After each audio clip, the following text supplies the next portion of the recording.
Today we're with Nathan Hulst. We're in his boat right now. I'm just got a lot of pictures of it already, but Nathan built this incredible craft by hand. Your design too, right, buddy? It is. It is. We've done quite a job of messing it up today, but yes, this is my design. Yeah, we have. So how many years have you been on the river? Guiding for 20. This is year 20. 20 years. Yeah, that's Fishing it for about 34. 34 years. Yeah. And you specialize mostly in centerpin fishing and Pin float fishing, yes. yeah. So it's been kind of a contrast between yesterday with Kevin Feenstra and Nathan today, and they're both, I can honestly say, masters of their craft, no doubt about that. Different approach, but both equally, well, maybe not necessarily 100% equally effective at times, but they're both, I'm a centerpin guy, so it's been a joy fishing with Nathan today, as well as Kevin yesterday too. But so what are your thoughts on the spring run this year? It's been a little bit slow because of the yeah, we haven't had a spring. We haven't had a spring yet. It's been an incredible winter, with so much snow and just the cold that it feels like we're a good 2-3 weeks behind anyway at a conservative estimate. So the water temps are still, this is typically what we'd fish. We're fishing 34-degree water, and what was it, 20 degrees when we started this morning, Mike? Yeah. That's typically what you'd expect to see, in a January or February thaw. And so we tend to get a little bit more sporadic fishing than, your spring. We still have a lot of new fish that are yet to come. I mean, in the couple days that you fished here, have you caught anything chrome? No. No. Everything's been, a lot of these are winter holdovers, or even the fresh fish, because of the cooler temps, just gradually, make their ascent up the river versus, the normal spring hard charge where they're, right. often they cover the 45 miles in a day and a half. And what I found interesting, the interesting contrast, and both, not that one way is better than the other, but yesterday with Kevin we covered a lot of water. We fished it really quickly. And today, like Nathan said, he knew the fish were there, so we were, like you said, grinding it out in these holes and just plugging away, and we've done well. So that's you kind of have to read each day, Yeah.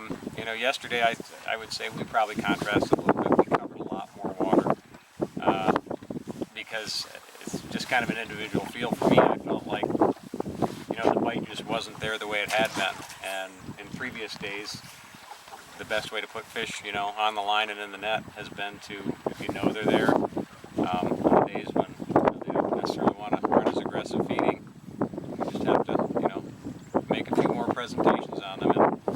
And it happens certain days I'm sitting there and I'm getting impatient, been there so long, and then boom, you'll catch one, and then you'll catch one 3 days later, and then boom boom boom, you'll run into a number of fish. So it's always a guessing game.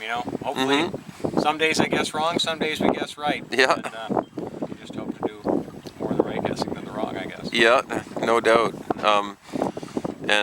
I know you like to rig with beads, usually a tandem bead rig under your float? Typically as much, because with, this river sees a lot of good anglers on it and good fishing pressure.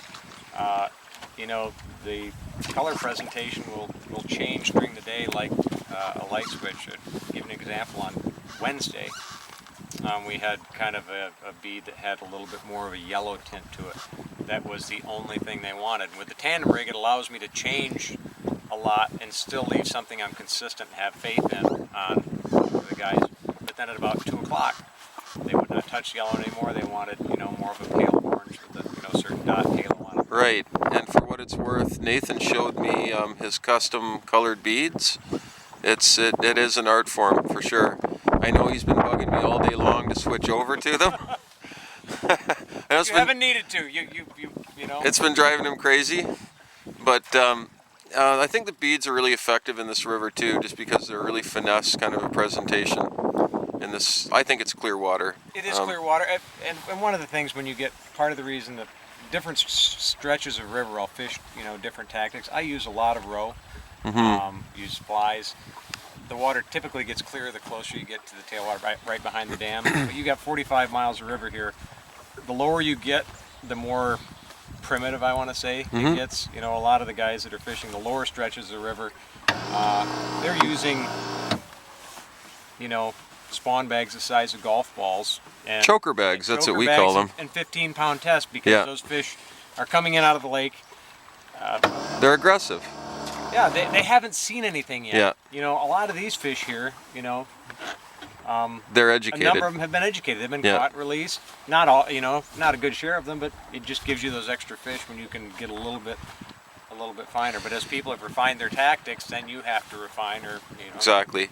go fishing. From my perspective as a center pin angler coming from Ontario, it's really nice because there's really not that many. There's maybe a couple of guys kind of on the Muskegon that are specializing in center pin angling, and you're one of them, and probably, you know, one of the best, if not the best. And you certainly have, in my opinion, the nicest boat. Thank you. It's a gorgeous boat. It's wooden. There's like so much room in it. It's a joy to fish out of. So at this point, I would say let's see if we can get our lines back in the water and catch something. Let's do it. All right. All right.